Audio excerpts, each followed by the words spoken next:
Na semana passada, o pessoal do De Sola fez mais uma edição do programa De Sola 10 e o tema dessa vez era para ranquear algumas das coisas mais difíceis que um ser humano poderia fazer. E eu, que sou um espectador assíduo do programa, não tive nem a oportunidade de assistir o episódio e eu já estava sendo bombardeado em várias redes sociais por conta de uma parte do programa. Isso porque uma das atividades que teria a sua dificuldade avaliada pela bancada seria a de dar uma volta em um carro de Fórmula 1 sem bater. Esse que acabou sendo um dos principais debates dessa edição do programa dividiu a bancada, já que a maioria deles, que não acompanhava a Fórmula 1, tinha uma dúvida genuína se uma pessoa normal conseguiria dirigir um carro de Fórmula 1, nem que fosse devagar, enquanto o VS, o Vitor Sérgio Rodrigues, que acompanha a Fórmula 1, acreditava que uma pessoa normal não conseguiria executar essa tarefa e isso beiraria quase o impossível. Eu tenho a minha opinião e eu decidi que eu faria um vídeo sobre esse assunto, mas eu já estava contando com você assistindo esse vídeo prontinho pra escrever nos comentários quantos Fórmula 1 você dirigiu na vida pra poder falar sobre isso. Então, pra gente não deixar nenhuma ponta solta, eu peguei o celular e convoquei 3 amigos meus que são pilotos e que já dirigiram um carro de Fórmula 1 pra responder de vez pra gente essa pergunta. Dá pra uma pessoa normal, tipo eu e você, dar uma volta num carro de Fórmula 1 sem bater? Não, mas você não é normal, então você já não conta.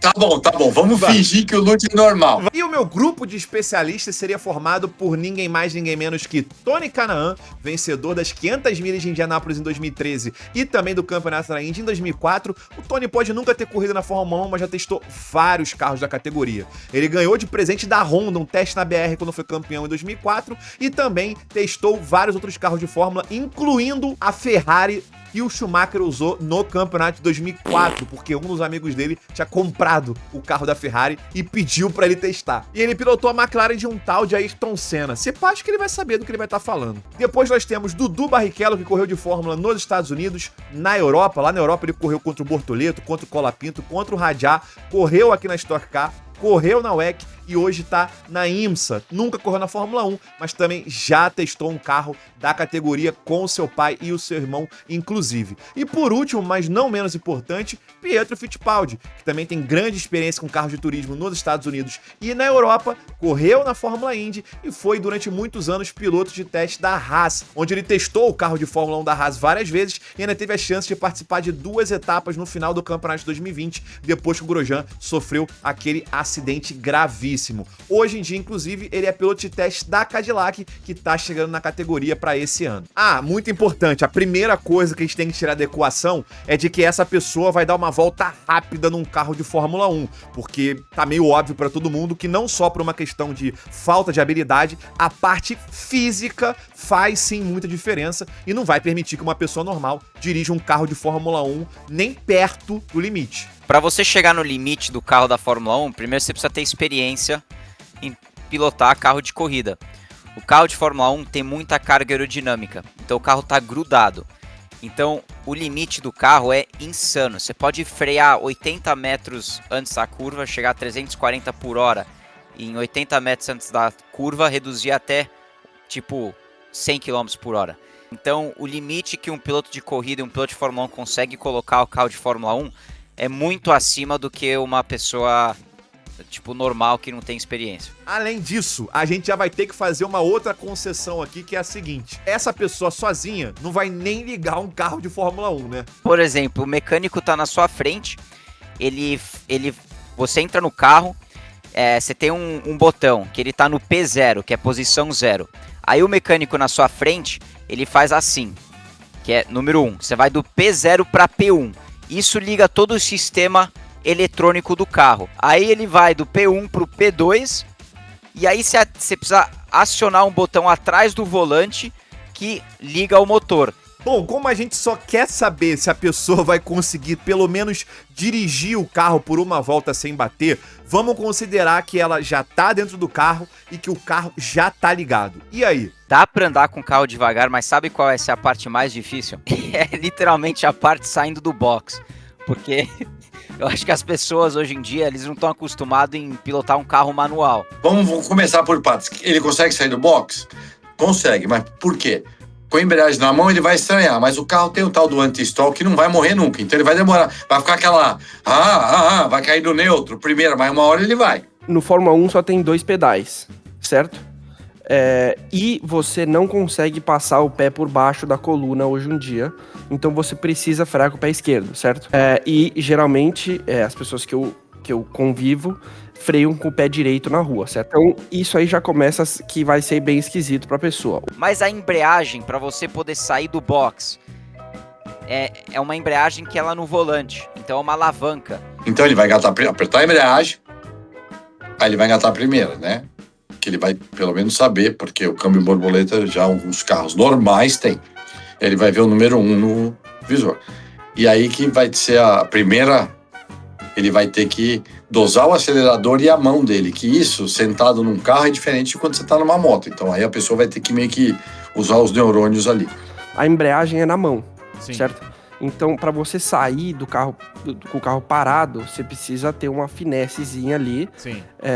Mas eu acho que não é um negócio difícil. Tipo, se você deixar morrer umas 2, 3 vezes, primeiro que ele não morre morto, De primeira, porque né? ele tem anti-stall. Uhum. Então, tipo, ele só fica meio engasgado. E certeza que o cara ia deixar o carro morrer, mas não morre porque tem o tal do anti-stall, que eu não sei como é que se fala isso assim em português, mas aqui não deixa morrer. Mas o que acontece?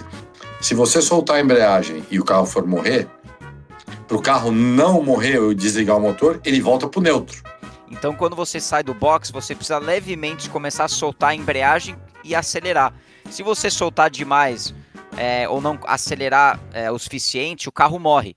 Então eu acho que a maior dificuldade para uma pessoa normal é literalmente aquela primeira parte de sair do box, vai ficar morrendo o carro. Você tem que esperar um pouquinho para apertar a embreagem, engatar a primeira de novo. Então já ia ser aí, vou te falar que alguns não sairiam nem na pau. Ou então os mecânicos iam ter que ir ali atrás, quando ele fosse soltando a embreagem, dar uma empurrada para dar aquela...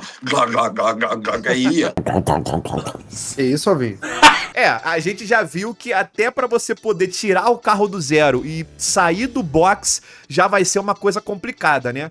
Mas assim, dentro da brincadeira do programa, a galera ia ter um tutorial, digamos assim, um mínimo de instrução antes. O tutorial, a sua escolha. Eu posso escolher. Pode ser um manual. Perfeito. Pode ser um videozinho da internet. Pode ser alguém do lado te dando Pode ser alguém te dando instruções. Não, você passa assim pra mim, Tony, tô indo aí, velho. Eu sou uma pessoa normal, nunca falei de Fórmula 1 na vida. Eu preciso que você me ensine, eu preciso andar uma volta no Fórmula 1. O que eu preciso? Eu falei, então, Lúcio, você não vai concentrar em velocidade. Esquece, hein? Esquece da pista. É o seguinte, ó, nós vamos passar 1 hora, eu vou te ensinar, você vai precisar sair do box. O treino ia ser inteiro só pra isso. Só pra sair do box. Antes da primeira vez que eu pilotei um carro de Fórmula 1, eles me mandaram um PDF de 100 páginas, só pra explicar tudo como é que funciona no carro, o volante, os vários botões que a gente tem no volante dentro do cockpit, então... Que você não leu em 1 hora. Não. Bom, então beleza, o carro já tava ligado, a pessoa teve ali 1 horinha pra se dedicar totalmente a aprender como fazer a embreagem e tirar o carro do zero, mas agora ela tem que acelerar. E um carro de Fórmula 1 é muito potente. Vai ter como dar ruim, né? Tem, cara, eu acho que tem, porque depende de como ele tiver. Mas, por exemplo, o box normal, você precisa sair virando pra direita. A gente vê os caras saindo do box quando troca pneu, distracionando pra caramba. Sim, sim. Então, cara, eu acho que dá pra dar merda, velho. Você dá uma soltada na embreagem e acelera e vai reto, dá na parede do pit, né? Que já bater no box é muito legal, na frente de todo mundo. Nossa, só que você imagina colocar um humano normal, tipo, um humano sem ser piloto lá, o cara, tipo, sai com o Fórmula 1, distraciona e dá na parede, velho. Que da hora também. Porra, fala sério, velho. A questão é que apesar do carro ser muito potente e ter 1000 cavalos combinando os dois motores, você não vai respirar no pedal do acelerador e o carro já vai sair dando uma cambalhota e se espatifando no muro. O pedal, ele é diferente de como a gente está acostumado nos carros de rua, mas na verdade é um diferente até bom. Não vai ser tão fácil assim de você apertar o acelerador e sair fazendo besteira, entendeu? Porque o pedal não necessariamente é leve. E outra, no carro de rua, não sempre você tá pé embaixo, por Perfeito. exemplo. Né? Beleza, pode ser gente que anda mais rápido que os outros. Mas não necessariamente 80% do tempo você tá com o pé embaixo. Sim. Então, eu acredito que sim, cara. Mas, porra, se essa discussão tá tão grande, vão ter que testar, né? Tomara que seja com alguém que a gente conheça. Podia ser eu. Alô, marcas. Por favor, eu ando de Ford K, mano. Eu sou um experimento pra isso. Não, o acelerador é a única coisa que a pessoa iria estranhar, porque a posição do pedal em relação a um carro normal é diferente. Porque nos carros de rua, ele é meio angulado, né? E o nosso é reto. Os carros de rua, a gente diz que os carros de rua, hoje em dia, a maioria tem pedal M, né? Então, a base deles é pra cima e o pedal vem pra baixo. Sim. Certo? Os carros de corrida, a maioria é o pedal W, que é o pedal que tem a base no chão e o pedal vai pra cima. Sim. Quando o pedal é assim, de corrida, que é como são os carros de Fórmula 1, você consegue dosar um pouco mais na ponta do teu pé. E, por exemplo, na Porsche Cup, o pedal é ao contrário, é o M. É igual um carro de rua. A gente tem um pouco mais de dificuldade de dosar. Mas em termos de ser mole, assim, não. Muito pelo contrário. Eu acho que em termos de sensação, ele é muito mais preciso do que um carro normal. É muito mais fácil você perder o controle do acelerador num carro de rua do que no Fórmula 1. Na verdade, eu acho que as pessoas, a maioria, nem vai chegar a 10% de acelerador.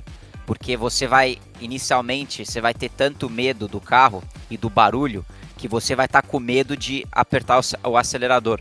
Você pode andar de primeira a volta inteira. O carro, lógico que não vai acontecer nada. O que vai acontecer é a primeira marcha, o carro, qualquer carro de corrida, e principalmente o Fórmula 1, é a pior coisa do mundo, é mais desconfortável para andar devagar, que o carro foi feito para andar rápido. E isso acaba ficando mais difícil de pilotar o carro, porque quando você tá, tipo, a 10%, o motor não tá funcionando bem, e o carro vai meio que balançando. Sabe quando você não tá dando giro no motor? Morrer, né? Aí tá... Aí o carro começa a balançar, a vibrar. Então, vai ficar... Sabe aquelas coisas? O carro chacoalha na cabeça do cara, e aí começa a chacoalhar, e é um cavalo brabo, vai chacoalhar, a pessoa que é uma pessoa normal, vai chacoalhar o pé, aí ele vai acelerar e desacelerar muito mais, vai chacoalhar 3 vezes mais. Mas uma volta devagar conseguiria. Então até indo acelerando assim, tentando chegar a 60 por hora, a pessoa vai ficar com medo. É o que eu acho. E como ele não tá funcionando bem, porque você precisa dar mais acelerador, mas a pessoa aí fica com medo. Então o cara vai completar a volta, mas vai ser horrível, entendeu? O carro balançando, vai uma sensação horrível. Mas eu acho que completa sim. E se você tá achando que você não vai ter esse cagaço que os caras estão falando, até piloto passa por isso também, tá? Eu dei um exemplo. Eu e Bortoleto, em 2021 ou 22, quando a gente foi estrear em Mônaco, e a gente fez uma aposta falando, vamos ver quem que faz o túnel cravada na primeira volta. Meu Deus. Tá ligado? Aí, bom, beleza, cheguei lá no túnel, tipo, falei, esquece, vai ser flat muito fácil. Aí, a hora que eu cheguei lá, tipo, aquela porra deu uma funilada, me caguei e tirei o pé. Tipo, um pouco assim, mas tirei o pé, tá ligado? Aí eu falei, nossa, velho, certeza que o Bibi vai me zoar, tal. Aí eu fui direto, saí do carro, fui lá pra ele e tal, falei, e aí? Ele falou, velho, me caguei inteiro, eu tirei o pé. Aí eu falei, tá vendo? Mas você não precisa ter medo de começar esse ano investindo no seu futuro com a Alura, a maior escola de tecnologia do país. Para comemorar o início de 2026, a Alura tá dando 26% de desconto na matrícula. É a chance perfeita para você finalmente alcançar o próximo nível da sua carreira tech. Com apenas uma matrícula, você vai ter acesso a todos os cursos do site e com direito a certificado no final. Os cursos são criados por profissionais que são referência no mercado, então você já vai ter acesso aos conteúdos que são importantes de verdade para o seu currículo e que as empresas estão buscando. Então olha só, não perde tempo, escaneie esse QR Code da tela ou clica no link aqui embaixo agora para garantir um desconto exclusivo que a Alura preparou para o público aqui do canal, beleza? Mas e se você tiver que parar esse carro de alguma forma? O freio não é muito duro? Só dele tirar o pé do acelerador, provavelmente ele estando de primeira ainda, porque ele vai ter medo até de passar marcha, o freio motor já vai parar o carro sozinho, né? Vai. Ele nem precisa usar o freio nessa velocidade. E ele vai frear, por mais que o freio seja duro, a pastilha vai pegar de carbono com o freio de carbono, não vai estar quente, mas vai parar 60 por hora, para na hora, não tem. Cara, tem bastante disso, mas é que assim, a 60 por hora, pô, você tá muito lento, velho. Você precisa querer demais bater. É só falar pro cara que se ele bater, ele que vai pagar. Esquece, eu duvido alguém bater. Mas pra controlar o carro mesmo, se eu tô num carro de rua a 80 por hora e num Fórmula 1 80 por hora, o Fórmula 1 não vai ser mais maluco, mais selvagem? O Fórmula 1 tem uma tecnologia tão boa que o cara vai conseguir sair do box. E o cara não vai morrer no meio da pista se ele guiar que nem minha avó. Se você pensar, o carro de Fórmula 1 é o melhor carro de corrida do mundo. Então tem a melhor suspensão, melhor aerodinâmica, o conforto dentro do carro é sensacional. Então eu acho que a pessoa vai conseguir completar uma volta, é só sair do box. O Fórmula 1, ele tem muito mais grip, ele tem muito mais aerodinâmica, o pneu dele é muito mais largo. Então, assim, pra você passear com ele, tá ligado? É um carro muito mais fácil de se guiar. Se a gente falar dar uma volta sem botar tempo, sem botar nada, faz. Conseguiu sair do box? Faz. Eu acredito que sim, se ele conseguir sair do box, se a pessoa sai do box e consegue pilotar tipo a 15, 20 km por hora, eu acho que ele consegue completar uma volta. Muito lento, mas consegue completar. Já dá pra gente concluir que a verdade é que uma pessoa, ela vai ter que querer andar rápido, não vai acontecer sem querer. Inclusive, o acidente do Ben Sulayem, presidente da FIA atualmente, que todo mundo usou como exemplo de que a coisa é incontrolável, ele tava querendo andar rápido. Ele tava apostando uma corrida contra um outro carro. E foi por ele ter acelerado muito pra apostar a corrida que ele perdeu o controle e acabou batendo. Porque mas na verdade é um carro que vai te convidar demais pra você acelerar, né? Se um cara faz uma aposta ali entre 5 amigos, o cara fica corajoso, velho. Então, assim... Qualquer que seja a aposta, o preço, porque assim, não é nem que ele vai ser um sem noção que ele bateu porque ele apertou o acelerador sem querer. O cara vai querer dar uma aceleradinha, aí você começa a ficar mais, né? Aí, a batida lá que a gente tá falando é diferente. Cara, tô vendo um vídeo aqui de um cara, a normal guy, e na Fórmula 1, ele dá uma volta. E essa é uma informação verídica. Existem vários lugares espalhados pelo mundo onde você pode pagar, que não é barato, para ter essa experiência, para dirigir um carro de Fórmula 1. Tem certos requisitos, é claro, de altura, de peso, por conta do espaço limitado do carro. E, obviamente, as pessoas vão fazer testes físicos mínimos em você, questão de reflexo, esse tipo de coisa. Mas tem pessoas normais, como eu e você, que são habilitadas, que já dirigem um carro de rua, dirigindo carros de Fórmula 1 todos os anos aí, e não são poucas. Então, galera, a gente consegue dar o nosso veredito aqui de que uma pessoa normal, tendo ali uma hora e meia de tutorialzinho, consegue aprender a tirar o carro do zero e dar uma voltinha devagar com um carro sem bater. Eu acho assim, a gente pode ficar aqui a noite inteira, o dia inteiro conversando, porque existem variáveis. Mas como a tecnologia é muito alta, na minha cabeça é o seguinte: se o cabra sair do box, 90% de chance que ele termine a volta se ele não for um estúpido. É 8 pra sair do box. Então, mas aí é 8 pra tirar o carro do zero. Ah, não, tirou o carro do zero? Não, é 3 pra continuar. Se ele não for estúpido, é fácil. Então numa média, contrabalanceando aí a de 5. Olha aí, pessoal do Dissola, a nota final pra vocês foi a nota 4 e o Tony concordou que a nota poderia ser 5.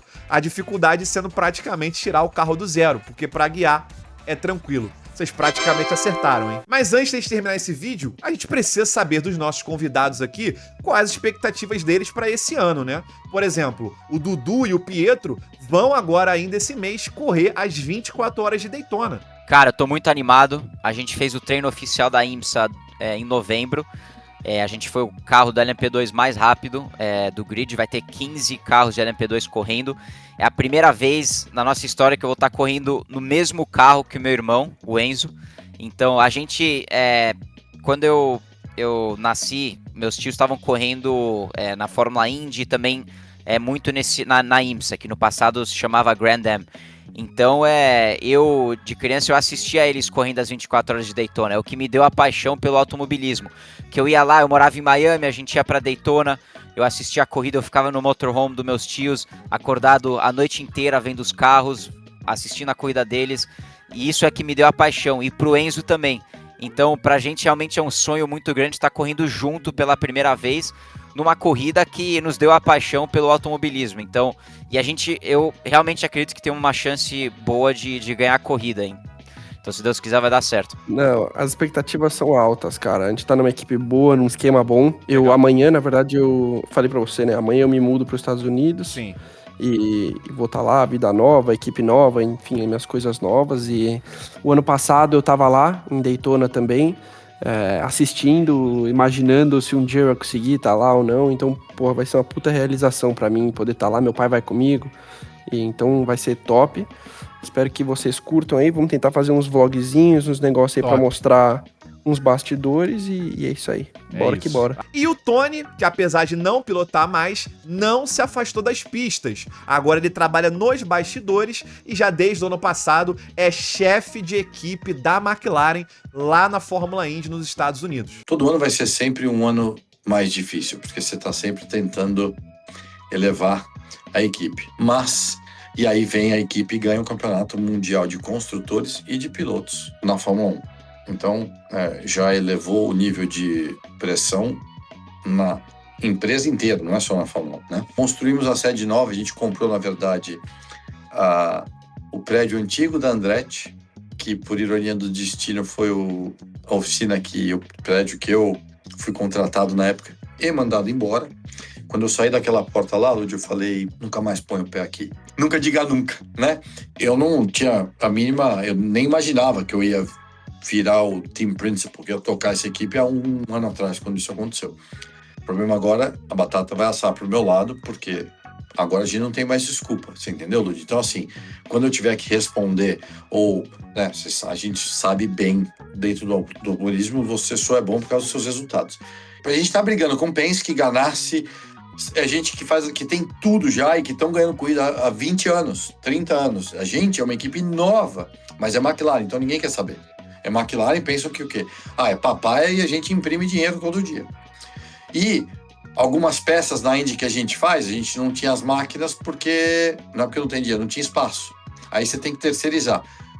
Aí já demora 3 semanas a mais que outra pessoa. Isso faz uma diferença gigantesca quando você está falando de alto nível. Para terminar, que eu já estou dando voltas aqui, esse ano é a história de eu conseguir fazer a equipe funcionar. Hoje a gente tem tudo. A equipe consegue fazer tudo em casa, temos dinheiro, né? Temos um nome, uma responsabilidade. Então agora é o seguinte, se não acontecer, é melhor voltar a fazer live.